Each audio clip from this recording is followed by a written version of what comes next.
Working president KTR Telangana భవన్లో మాట్లాడుతున్నారు. Live ద్వారా చూద్దాం. 4-5 రోజులుగా ఏ పత్రిక చూసినా మరి టీవీ చూసినా రుణం రగులుతున్న రైతు లోకం, రైతు ఆందోళనలతో అట్టుడుగుతున్నారు. సీఎం దిష్టిబొమ్మల ఊరేగింపులు, నిరసనలు ఇవన్నీ కూడా ఒకవైపు కనబడతా ఉన్నాయి. గుండెలు మండి అన్నదాతల ఆందోళన చేస్తుంటే వాళ్ళ పోలీస్ కేసులు పెట్టి అక్రమ అరెస్టులు పెట్టి చేసి వారిని అణిచివేసే ప్రయత్నం చేస్తూ ఉన్నారు. మీరు ఇది చూడాలి అందరూ కూడా. ఆదిలాబాద్ జిల్లాలో మడుగు మండలంలో 13 మంది రైతుల మీద, బజార్ హత్నూర్ మండలంలో 4 రైతుల మీద కేసులు పెట్టడమే కాదు, ఇది ఎఫ్ఐఆర్ కాపీలు. These are the FIR copies. పెట్టి కేసులు పెట్టి వాళ్ళ రైతులను సాయంత్రం దాకా కూర్చి వాళ్ళ మీద జులుం చేసి ఈ రకంగా గంటలు వేధించి అటు ఇబ్బంది పెడుతున్నారు. ఏం సెక్షన్లు పెడుతున్నారు ఈ రైతుల మీద? రుణమాఫీ జరగలేదు అని ఆందోళన చేసి 7 సంవత్సరాలు శిక్ష పడే విధంగా సెక్షన్ 126, 2 సంవత్సరాలు శిక్ష పడే విధంగా సెక్షన్ 189, 1 సంవత్సరం పడే విధంగా 223. ఇలా చాలా విచిత్రంగా పబ్లిక్ సర్వెంట్స్, సివిల్ డిసొబీడియన్స్ ఈ రకమైన కేసులు 7 సంవత్సరాలు శిక్ష పడే విధంగా రైతుల మీద కేసులు పెడతా ఉన్నారు. ఇది వాస్తవం, క్షేత్రస్థాయిలో ఉన్న పరిస్థితి. ముఖ్యమంత్రి గారేమో రుణం పాలాభిషేకాలు చేసుకోండి అని ఆయన ఉదర కొడతా ఉన్నాడు. ఇక ఇంకో వ్యవసాయ మంత్రి గారు 2 లక్షల రుణం అయిపోయింది, తీర్చేసినాం, ఇప్పుడే చూపెట్టిన స్టేట్మెంటు అయిపోయింది 2 లక్షల రుణమాఫీ అని ఆయన వ్యవసాయ మంత్రి తుమ్మల నాగేశ్వరరావు గారు. కానీ వాస్తవాలు దాగవు. ఇవాళ మంత్రులకు, ముఖ్యమంత్రికి ఒక శృతి లేదు, సయోధ్య లేదు, సంయమనం అంతకంటే లేదు. దానికి ఒక చిన్న ఉదాహరణ మీకు చూపెడతాను, ఒకసారి ఆ వీడియో ప్లే చేయాలమ్మా.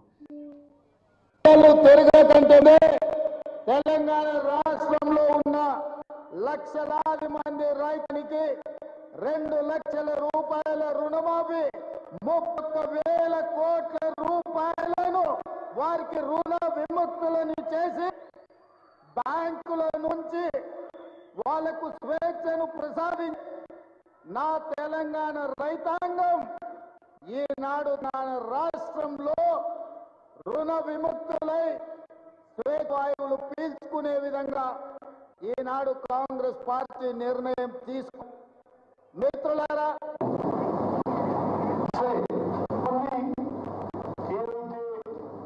సాంకేతిక కారణాల వల్ల రుణమాఫీ జరగలేదు. వాళ్ళకి 100% మేము రుణమాఫీ 2 లక్షల రూపాయలు చేస్తామని చెప్పి మనం ఇస్తున్నాం. మీ అకౌంట్లలో మీ పేర్లలో వివిధ కారణాల చేత అర్హులైన రైతులకి తప్పకుండా మిగిలిన 12,000 కోట్లను కూడా మీ ఖాతాలకి రాబోయే రోజుల్లో ఈ ప్రభుత్వం చిత్తశుద్ధితో ఎవరు ఉన్నది అని కూడా మరొక్కసారి మీకు గుర్తు చేస్తున్నాను.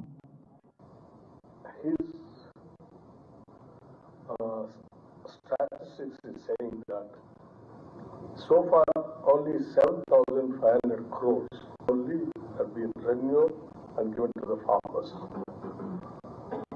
I request మీరు ముఖ్యమంత్రి గారు మాట్లాడిన మాట ఇప్పుడే నేను చూపెట్టాను. వ్యవసాయ మంత్రి గారేమో 2 లక్షల రుణమాఫీ అయిపోయింది అని ఈ డాంబికాలు ఎత్తి, ముఖ్యమంత్రి అదే ఖమ్మం జిల్లాలో మీటింగ్ పెట్టి 2 లక్షలు అయిపోయింది, 31,000 కోట్లు ఖతమైపోయింది, మీ అకౌంట్లో పడ్డాయి, సంబరాలు చేయండి, ఏట్లో దుంకండి ప్రతిపక్ష నాయకులు అని ముఖ్యమంత్రి. మరి ఇప్పుడే ఇంకా 3 మంది అన్నారు, ఉప ముఖ్యమంత్రి గారితో సహా. భట్టి గారు ఏమన్నారు? ఆయన చెప్పిన లెక్కలింటే రుణమాఫీ వట్టిదే అని స్పష్టంగా అర్థం. రుణమాఫీ వట్టిదే, జరగనే లేదు అనే మాట స్పష్టంగా అర్థమైంది. కుమార్ రెడ్డి గారు చెప్పారు, సాంకేతిక కారణాలు ఏమీ లేవు, మీరు ఎట్లా తప్పించుకుందామా అని చెప్పి ఆంక్షలు కొర్రీలు పెట్టి ఎట్లా ఎగరగొడదామా పేర్లు అని చెప్పి చేసిన దిక్కుమాలిన దివాలా కోరు రాజకీయం తప్ప ఇందులో తిక్కం లేదు, మన్ను లేదు. అది వారు చెప్తా ఉన్నారు, జరగలేదు. The loan waiver is not completed అని స్పష్టంగా ఉత్తమ్ కుమార్ రెడ్డి గారు చెప్తున్నారు. బట్టి గారేమో ఓన్లీ 7,500 crores రైతుల ఖాతాల్లో పడ్డాయని బట్టి గారు స్వయంగా బ్యాంకర్స్ మీటింగ్లో చెప్తున్నారు. పొంగులేటి శ్రీనివాసరెడ్డి గారు చెప్తున్నారు ఇంకా కాలేదు, 12,000 కోట్లు ఇవ్వాల్సి ఉంది, ఇస్తాము, ఎప్పటి లోపల ఇస్తాము ఆయన కూడా తెలియదు, ఏం ఇస్తాము అని ఆయన ఉదరగొట్టడం. అసలు ఈ ప్రభుత్వం నడిపే వాళ్ళకి రుణమాఫీ విషయంలో స్పష్టత ఉందా లేదా, ఇచ్చింది ఎంత అనే విషయం అసలు వీళ్ళకి తెలుసా తెలియదా? ఎందుకంటే చూస్తుంటే చీఫ్ మినిస్టర్, ఆయన డిప్యూటీ చీఫ్ మినిస్టర్, ఆయన కింద ఉండే ఒకరికొకరికి సయోధ్య కానీ శృతి కానీ ఉన్నట్టు లేదు. ఇది స్పష్టం. మొత్తంగా వీళ్ళందరూ డొల్ల మాటలు వింటే అర్థమైంది ఏంటంటే రుణమాఫీ సగం కాదు పావలా కూడా కాలేదు, కానీ మోసం మాత్రం పూర్తిగా రైతులకు వంచన మాత్రం 100% జరిగింది. మాఫీ 20%, 30%, ధోకా 100%. ఇందులో ఏం డౌటే లేదు. ఇవాళ మళ్ళొక్కసారి వీళ్ళ దివాలాకోరు మాటలతో తేలిపోయింది. పెద్ద పెద్ద హోర్డింగ్లు పెట్టారు ఊరంతా, రైతు స్వరాజ్యం ఫ్రంట్ పేజీలో యాడ్స్, పెద్ద పెద్ద హోర్డింగ్లు. ఇది రైతు స్వరాజ్యం కాదు, రైతును ఏడిపిస్తున్న రాజ్యం, రైతును మోసం చేస్తున్న రాజ్యం అని మేము అంటా ఉన్నాం. అందుకే ఈ ముఖ్యమంత్రి, ఈయన మంత్రివర్గ సహచరులు, ఈయన ప్రభు చేస్తున్న మోసానికి వ్యతిరేకంగా రేపు బీఆర్ఎస్ పార్టీ ఆధ్వర్యంలో అన్ని మండల కేంద్రాలలో రేపు రైతులను కూడగట్టుకొని పార్టీ కార్యకర్తలు మేమందరం కూడా ధర్నాలకు పిలుపునిచ్చినాం.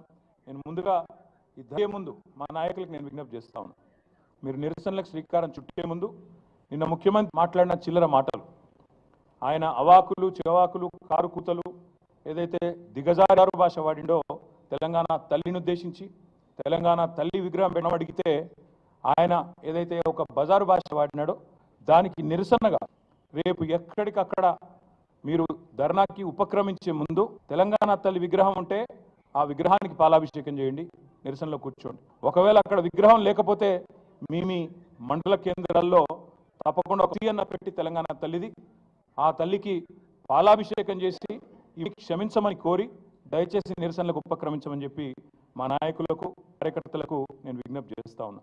మా డిమాండ్ ఒక్కటే, ఇదేదైతే మాటల గారెడ్డితో ఈరోజు రైతులను మోసం చేసే ప్రయత్నం చేస్తూ ఉన్నారో ఇది నడవదు. బీఆర్ఎస్ ఉన్నంత కాలం మేము భారత రాష్ట్ర సమితి మాత్రమే కాదు, భారత సమితికి కూడా తప్పకుండా రైతుల పక్షాన మేము తప్పకుండా ఒక్కటే డిమాండ్ పెడతాం, ఏ ఆంక్షలు లేకుండా రుణమాఫీ చేయాలి. అది ఎప్పుడో డేట్ కూడా చెప్పాలి. ఎందుకంటే ఇప్పటికే 2 సార్లు తప్పిన మీరు డిసెంబర్తో మాట తప్పారు, 15 ఆగస్టు అన్నారు మాట తప్పారు. మీ డిప్యూటీ సీఎంఏ చెప్తా ఉన్నాడు 7,500 కోట్లు మాత్రమే రైతుల ఖాతాల్లో పడ్డాయని డిప్యూటీ ఫైనాన్స్ మినిస్టరే స్వయంగా ఒప్పుకున్న పరిస్థితి, కన్ఫెషన్ స్టేట్మెంట్ ఇచ్చింది. కాబట్టి ఎప్పటి లోపల మీరు రుణమాఫీ పూడారు, ఎప్పటి లోపల మీరు ఈ ప్రాసెస్ కంప్లీట్ చేస్తారు, ఆంక్షలు లేకుండా. ఈ మాట ఎందుకంటా ఉన్నా అంటే మేము ప్రభుత్వంలో ఉన్ననాడు మేము పట్ల మా ఆలోచన విధానం ఒకటే, కొత్తగా ఏర్పడ్డ రాష్ట్రంలో వ్యవసాయం ఉండొద్దు. తెలంగాణ రైతులు దశాబ్దాల పాటు కోరుకున్నది చేస్తే మా బతుకు బాగుపడుతుందని కోరుకున్నారు. వ్యవసాయ స్థిరీకరణ జరగాలి, స్థిరంగా మారాలి, దృఢంగా మారాలి, బలోపేతం కావాలి. రైతు కుటుంబం సంతోష దేశంతో ఒకటి కాదు చాలా నిర్ణయాలు తీసుకున్నాం. నీటి తీరువ మొత్తం రద్దు చేసినాం, ఇల్లు పుష్కలంగా ఇచ్చాం. అది చెరువులు కావచ్చు, చెక్ డ్యామ్లు కావచ్చు, చిన్న చిన్న కుంటలు కావచ్చు, భూగర్భ జలాలను పైకి తెచ్చే ప్రయత్నం కావచ్చు, రిజర్వాయర్లు కావచ్చు, మేజర్ ప్రాజెక్టులు కావచ్చు, సమాంతరంగా ఏకకాలంలో ఇట్లాంటి కార్యక్రమాలు చేశాం. రైతుకు పెట్టుబడి ఇచ్చినాం. 72,000 కోట్ల పెట్టుబడి రైతుకు అందించిన మొట్టమొదటి ప్రభుత్వం స్వతంత్ర భారతదేశ చరిత్రలో రైతు బంధు పథకం కేసీఆర్ గారి ప్రభుత్వం. అదేవిధంగా 2 దఫాలుగా 9.5 ఏళ్లలో దాదాపు 30,000 కోట్ల రూపాయల రుణం కూడా మాఫీ చేసినాం. అదే మాదిరిగా రైతులకు సకాలంలో కరోనా లాంటి సంక్షోభ సమయంలో కూడా ఊరూరికి కొనుగోలు పెట్టి బ్రహ్మాండంగా రైతుల్లో ఒక భరోసా నింపినాం. అదేవిధంగా 20 వస్తుండేనండి మొత్తం ప్రొక్యూర్మెంట్ FCA నుంచి మనకు వచ్చే అలాట్మెంటు 20 అంత ఉంటుండే 2014లో. ఈరోజు అదే ఫుడ్ కార్పొరేషన్ ఆఫ్ ఇండియా మేటికి దాదాపు 80-85 లక్షల అలాట్మెంట్ ఇచ్చే స్థాయికి తెలంగాణ నుండి కేసీఆర్ ప్రభుత్వం.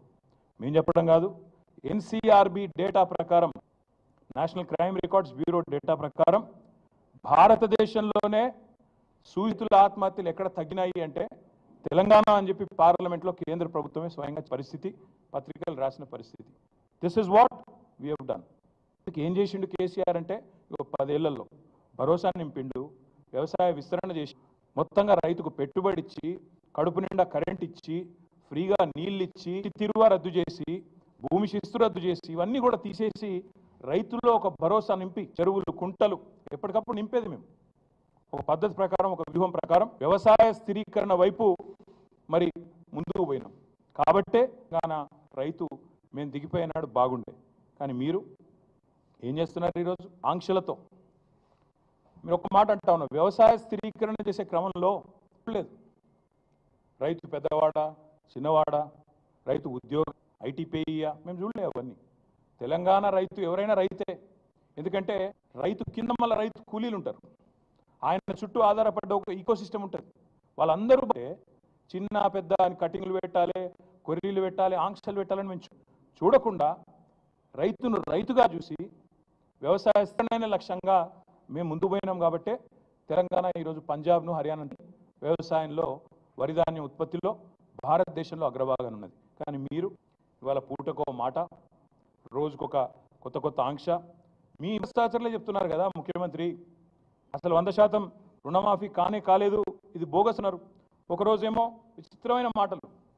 మీకు చిన్న ఎగ్జాంపుల్ చెప్తాను. విచిత్రమైన మాటలు అంటే 17,14 మందికి రుణమాఫీ కాలేదని ఒకరోజు, 30 లక్షల మందికి కాలేదని రైతులు చెప్తా ఉన్నారు. అందుకే మేము క్షేత్రస్థాయిలో కూడా పరిశీలనకు పోయినాం. ప్రెస్ మీటింగ్లో మీకు చెప్పాను, కొడంగల్ నుంచే ప్రారంభిస్తామని చెప్పాను. కానీ కొడంగల్ డేటా, కొడంగల్లో ఒక మండలి చెప్తాను, మీరు కూడా బోర్ కావద్దు, మొత్తం డేటా ఇస్తా చూసుకోండి. కోస్గి అని ఒక మండలం ఉంటుంది, ఇప్పుడు అందులోకెళ్ళి ఇంకో మండలం ఏర్పాటు చేసింది, కోస్గి ఉమ్మడి మండలం. గుండుమాల్ మండలం అలానే మా ప్రభుత్వం ఉన్నప్పుడే ఏర్పాటు చేసినాం.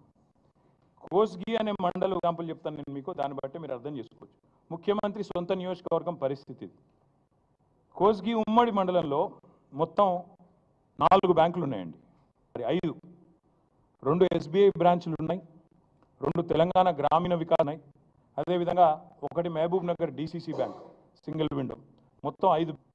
ఈ 5 బ్యాంకుల్లో మొత్తం కలిపి ఉన్న ఖాతాలు ఎంత అంటే 20,239. 3 విడతలుగా ముఖ్యమంత్రి నియోజకవర్గంలో ఈ కోస్గి మండలం ఇప్పటివరకు ఎంతమందికి రుణమాఫీ అయింది అంటే, అది కూడా పాక్షికంగానే అయింది, మొత్తం కాలే. 8,527 మందికి మాత్రమే అయింది. 3 విడతలుగా. ఏదైతే ముఖ్యమంత్రి గుర్తుండో ప్రచారం 100% అయిపోయింది, ఓడిచిపోయింది, ఇక పాలాభిషేకాలు వెంటనే నాకు వెండి అని చెప్పి ఏదైతే మాట్లాడుతున్నాడో, మొత్తం జరిగింది ఎంత అంటే ముఖ్యమంత్రి సొంత నియోజకవర్గం కొడంగల్లోని కోస్గి మండలంలో 20,239 మందికి గాను 8,527 మందికి మాత్రమే అయింది. సరే, కొంతమందికి కాబట్టి నేను పేర్లు కూడా చదివి వినిపిస్తాను.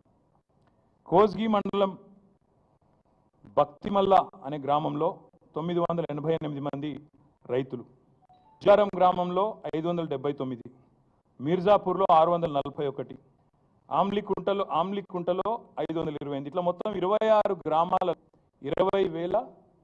20,239 మంది రైతులు. మా డేటా ఇక్కడ ఉంది, మీకు ఇస్తాను.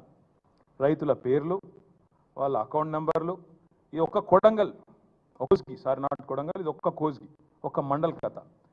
ఇదే కథ, ఇది ముఖ్యమంత్రి నియోజకవర్గం కాబట్టి కొద్దిగా ఎక్కువ చేసినాం. ఇంకా ఇంతకంటే వరస్ట్గా ఇవాళ ప్రతి ఊరిలో, ప్రతి మండలంలో పరిస్థితి, వాస్తవ పరిస్థితి ఉన్నది. కూడా మీకు చెప్తాను, వీళ్ళు ఎంత మోసగాళ్ళు, ఎంత దుర్మార్గులు వీళ్ళని చెప్పడానికి ఈ మాట చెప్తా ఉన్నాను. వీళ్ళు చెప్తారు రేషన్ కార్డు మీద ఒకవేళ 2-3 ఉంటే కుటుంబంలో ఒకళ్ళకి చేసిన.